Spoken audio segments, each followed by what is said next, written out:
Hey, I'm Alex Radcliffe from Board Game Co, and today I'm reviewing World Order from Hegemonic Project Games. World Order is a 2 to 4 player area control and deck building game from the creators of the very popular Hegemony. This is a prototype. Everything you see here, rules and components subject to change, and I'll have a link to the crowdfunding campaign down below. But World Order is, like I said already, a deck building area control game. Across 6 rounds of play on this track over here, you're going to be trying to get your cubes into the various continents of the world, trying to place your, well, cubes down to get control of those regions to score points on rounds 3 and 6. So effectively, you want to get your cubes out, you're going to go ahead and score points. As you can see in each box, you see points for first, second, third, and sometimes fourth place, and you're going to be assigning those points based on who has more cubes in these regions, and you're going to be doing that twice in the game at the end of round 3 and at the end of round 6. That's going to be a big chunk of your points in this game. You're also going to be getting points for, again, in rounds 3 and 6, you're going to get points for whoever has the most money, whoever has the most allied countries. You start the game with some, but you can gather more and add them as you play, as well as whoever has more tanks on the board. You're going to be scoring that in rounds 3 and 6 as well. The other two influencers of points, or the other two larger influencers of points, is you're going to have points that are going to be coming to you from these growth cards over here. Throughout the game, you can gather these cards, and the first 4 levels also have abilities attached. The last ones just have points, but they're big chunks of points. You're going to get points over here from your prosperity track. At the end of every round, you can convert cell phones to points and money once per round as you go through the game. And then lastly, you're going to be losing points every single round based on other players having more control in certain regions than you, specifically more tanks in certain regions than you. So for example, if you're playing as the United States right now, you want to have a presence in North Africa, as evidenced by this bubble here, and other players who have more tanks than you in North Africa, you're going to lose 2 points. Think of it as a mark of shame for not properly having a military presence where you're supposed to have a military presence. That's going to be the main things you're going to be scoring points throughout the game.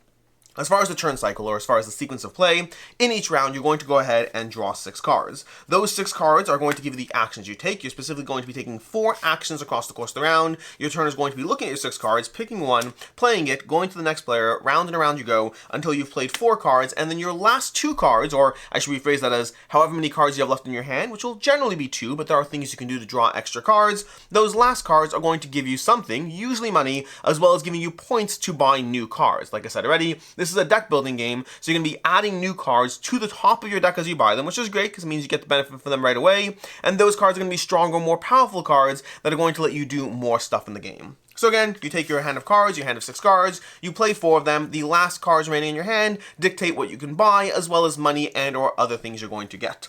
As far as the cards you buy, you're going to be using those to take core actions in the game. Those core actions are all nicely printed out on this play aid, showing you the green, red, and blue, and yellow actions. You have your economic actions, your domestic actions, your military actions, and your diplomatic actions, all of which are going to give you different ways to get your cubes on the board and or just manage your currency and economy in general. This is a good time to tell you that I will not be giving you a full rules overview of every single intricate little detail. This is just the player aid of the game, let alone the rulebook. That said, I'm going to give you a general idea of what's going on as far as how things are going to mesh together. To that end, like I said already, you're going to have these different categories of actions. They're going to give you different ways to get your cubes on the board. So for example, when it comes to military, you can take a military action to go ahead and build a base, putting that base onto the board. You're going to look at a certain card in your hand. For example, over here, we have military pact. Build a base in an allied country, then get 1 diplomacy over here. So I can go ahead and gather that. And in order to go ahead and build a base in an allied country, you're going to be looking at your allied countries, which are going to play a big part in most of the things you're going to do. And I'm going to flip an allied country that has a base marker on it, and I'm going to go ahead and pay money, 5 for the base, as well as 5 for each tank I put into play. So for example, right here, I'm going to go ahead and build a base in this country. To that end, I'm going to gather a base marker. We're going to take a base marker, place it on the card so you know a base has been built. We're going to flip the card, which means we can't use it for anything else this round. Actually, these are already flipped, apparently. Sorry about that. You're going to go ahead and flip the card, flipping it to the other side, and then place a marker on it. Cards will reflip at the end of the round, depending on what focus you choose, but we'll get more to that later. So right now, we flip it. We pay 5 money. We pay 5 money for each tank. Because it's based on the strength of 2, we can add those tanks to the board, and we're going to place it into the matching region. So now we place not just a cube out, but we also place the tanks out. Now, whenever you add cubes to the board, you can add them either to this top row where you simply get 1 point. It's not a lot of points, it's 1 point, but it is a guaranteed placement. That cube is staying there forever. Whereas if you take the much more desirable looking 4 points, these cubes will bump off the track as other players add more tokens. So those are not guaranteed. You may lose them. Sure, you can get them back, but those points you got is a nice time bump, but you won't necessarily gain benefits later. Additionally, I should note that as you add tokens to the board, in rounds 3 and 6, you only score if the top section is complete. So too much focus on the bottom section where you get more points might mean you miss the entire scoring to begin with. That's going to be an example of a military action where you flip a card and you place a base down on the board, and you go ahead and place tanks along with it, paying 5 for each tank and 5 for the base. The other 2 ways you're going to be adding tokens to the board is you're going to be adding tokens to the board through over here. You're going to have engaging. When you engage, you're going to choose a region which you have at least an allied country. So again, you're going to look at your allied countries. You're going to pay the cost of that region in diplomacy. So for example, if you look at South Asia, well, I don't have in South Asia, let's look at Mexico and the Americas. Over here, the Americas require 4 diplomacy, so I can pay 4 diplomacy. I can flip a card from that region to lower the diplomacy cost by 2, for example, over there. 2 because the strength is 2. Only play 2 diplomacy, and then place a token down into the Americas.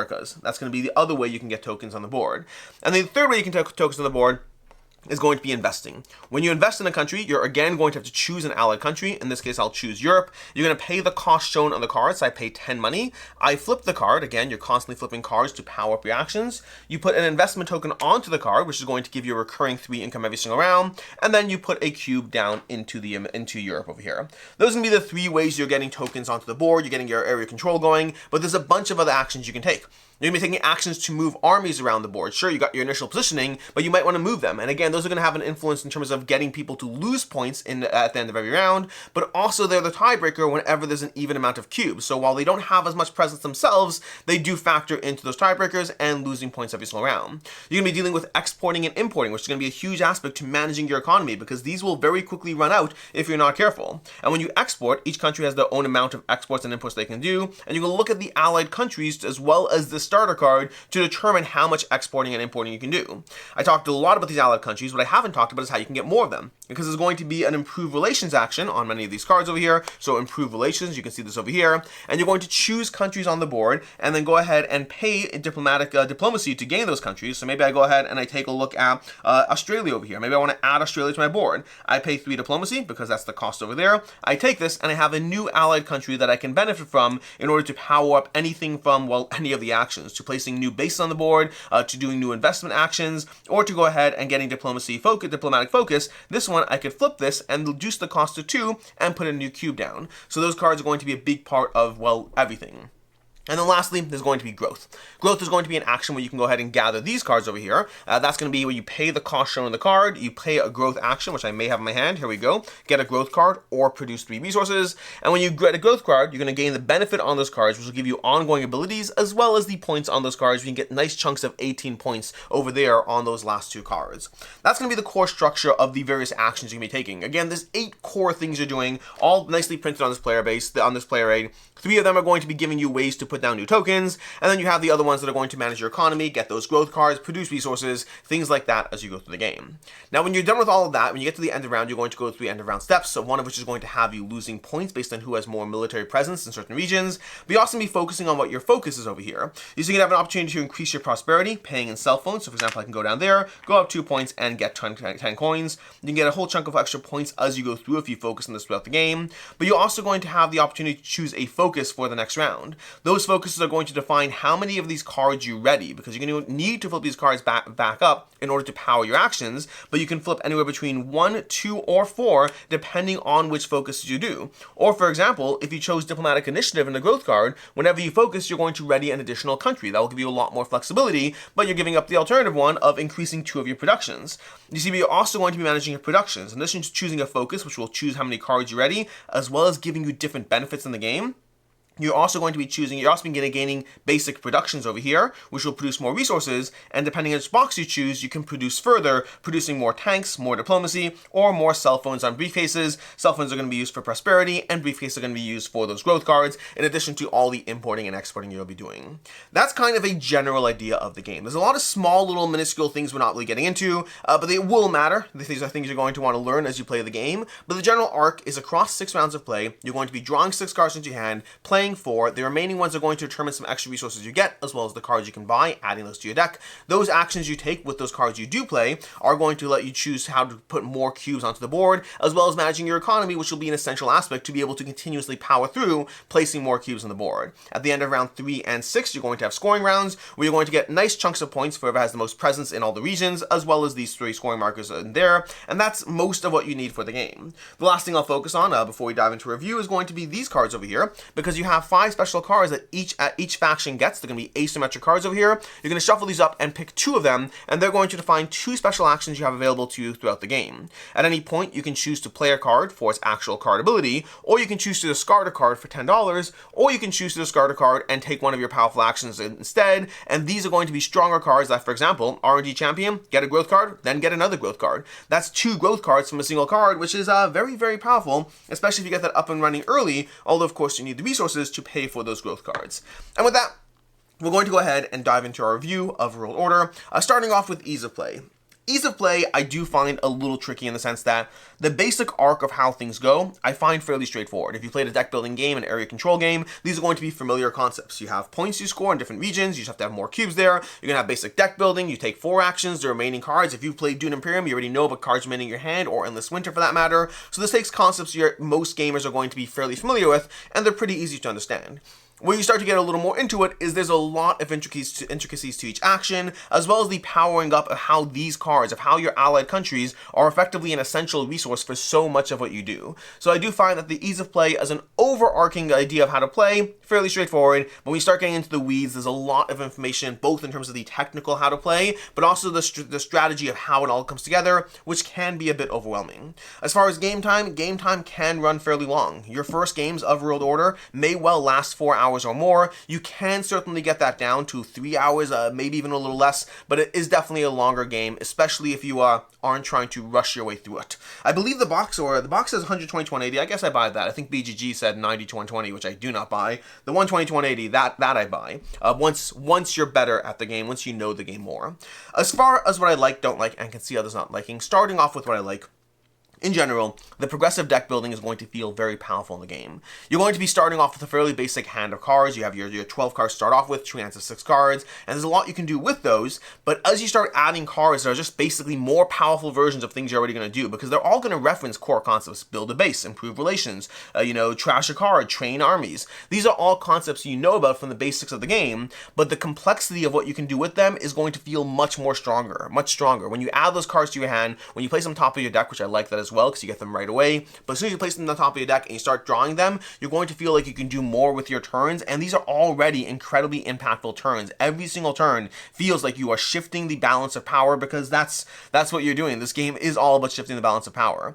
Managing your economy in order to do everything is going to be something you have to be careful about, because you can at first simply start placing things down, but you're very quickly going to run out of resources if you don't manage the long term and not just the short term of everything. You're going to want to pay for growth cards. You're going to want to pay for diplomacy. You're going to want to pay for everything. You're going to want to be exporting, importing. You're going to be wanting doing so much in this game, but you have to plan around those. You have to build everything together cohesively, so you're managing both what you can continue to do turn 2, turn 3, turn 4, but also getting those cubes on the board, because you're going to get first access. You get those 4-point chunks, those are a big deal. But you also get locked into permanent placement in the country. That's also a big deal. So you have a degree of permanent placement, a degree of ongoing shifting. You're constantly trying to manage both short-term goals as well as long-term goals as you play. The whole concept of using allied countries as one of your economies in the game gives you a lot to focus on when you're trying to think through, when you're improving relations with the country. You're trying to choose, do I want a 3 over here? 3 costs a little more, but they let me get a little more discounts later. Do I want the thing that's going to let me place a base down? Because if I'm playing as Europe, I need to go ahead and place a base down in a spot that lets me place a base on those cards. Not all cards are created equal. This base can only be used for China. So you have to be careful as far as what you're doing over here in terms of which cards, which bases, which allied countries are going to let you do different things. You're managing your exporting and importing, because again, the bottoms of the cards give you resources that you can export and import, and those are going to have so much decision space tied into where do you want presence, where do you want the ability to place bases down, where do you want the ability to improve relations, to invest in the countries. There's so much going on from the allied countries in the game, and they give you a strong underlying economy that you're managing in addition to your deck building and in addition to the various goods on your board. You also have the growth cards, which are going to give you powers and abilities that are going to let you power up. You see, you can only choose one card in each range. I can choose one of the ones, one of the twos, one of the threes as you work your way up these tracks, which are going to force you to choose which abilities do you want. Do you want to draw extra cards? Do you want to trash cards? Do you want to get more higher resource production? Do you want to get more countries flipping whenever you choose your focus? Every single one's going to give you a different ability, and choosing your combination of 4 abilities you're going to work your way towards throughout the game. That is, if you're choosing to focus on the growth track at all. You could choose to put your energy elsewhere instead, because again, limited agency means you're always trying to choose what you're doing, and that's going to give you a lot of different pathways to victories, both in terms of how you choose to fight on the board, both in terms of where you choose to prop your tanks up to hurt the other player's score as well as help your own. There's a lot of things you're juggling in terms of, well, everything going on in this game, and just overall the full package just gives you a strong combination of deck building and area control that works well together as you try to min-max every single decision you make in a game that's only going to give you 24 decisions you can actually make throughout the course of the game. And then lastly, I love these cards. These are just going to be a little degree of, anytime you play the game, these are going to be strong single-use actions. You're going to have 2 of them throughout the game, and the fact that every faction has their own deck of them, and also you're not going to play with all of them, gives you a strong degree of replayability on those, again, out of your 24 actions, 2 of them can be those really strong double down actions that are just going to make you feel more powerful as you play. Now, as far as things I don't like in the game, there's going to be 2 things. One of them is a smaller deal, the other one's a bigger deal for me. The smaller deal is the fact that I do wish the deck building was more. Meaning, in the game, you're playing a 6-round game.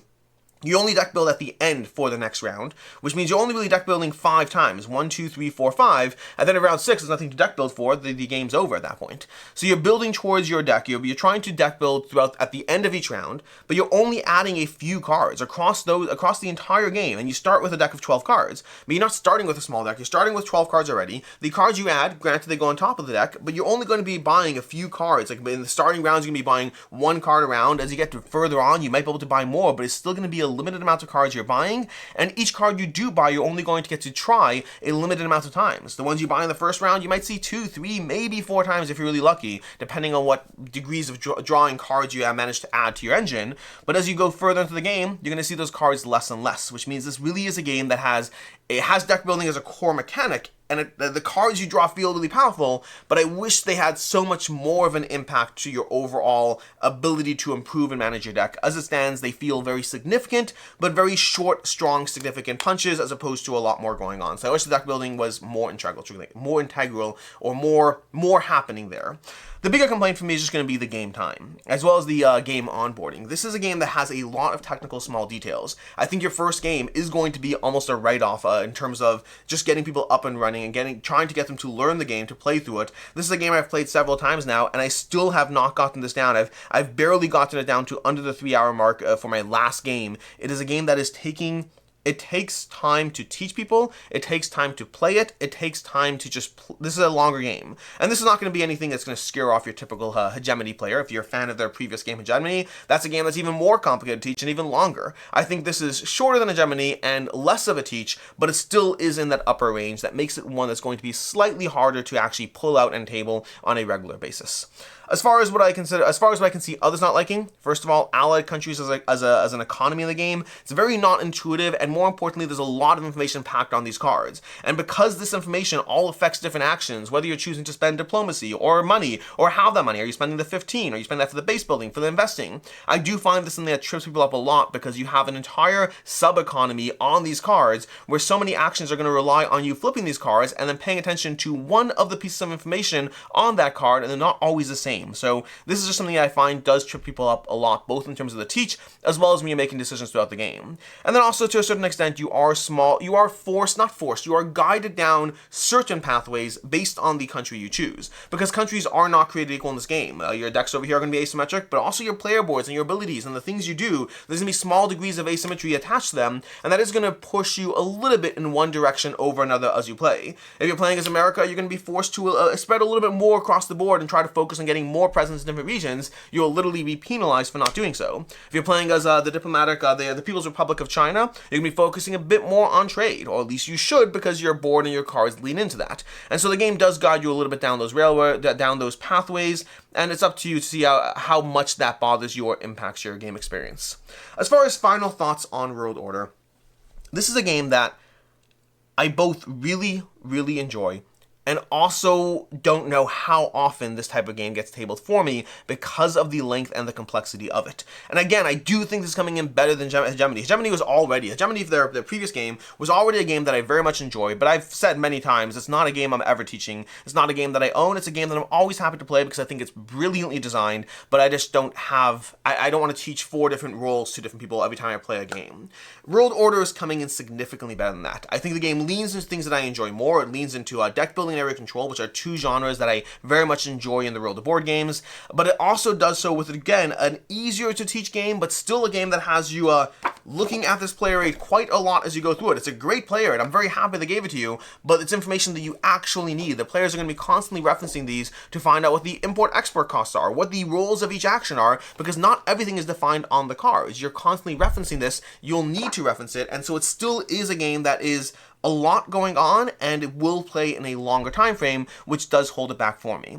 Overall, I'm coming in at a 4 out of 5 on this one. I think the gameplay alone would be higher. The gameplay, I thought it was me coming in at a 4.5 out of 5, but as I played it more, I realized this is one of those games that my ratings often reflect to some extent the desire to table and play, and there are things that get in the way of how often I'd play this, which did ding it a bit more. So for me, this is coming in a 4 out of 5, although I think the gameplay really is top-notch, and especially if you're not intimidated by longer, more complicated games, I think this is one you should definitely be trying out. As far as other game recommendations, first of all, check out Hegemony. If you are interested in this game, by all means, Hegemony is going to give you a totally different approach to, almost a realistic approach. Not realistic is probably the wrong word, but a good educational, abstracted approach to just the nature of the world and running governments and all those balances and checks and balances. And then additionally, if you like the deck building in this game, as well as not just the deck building, but the cards left over in your hand and how that also has an impact on your game, check out Dune Imperium, which is one of the games that definitely popularized that mechanic and has done so incredibly well. In any case, and until next time, I'm Alex Radcliffe from Board Game Co. I hope you enjoyed this video, and as always, I hope you have a good one.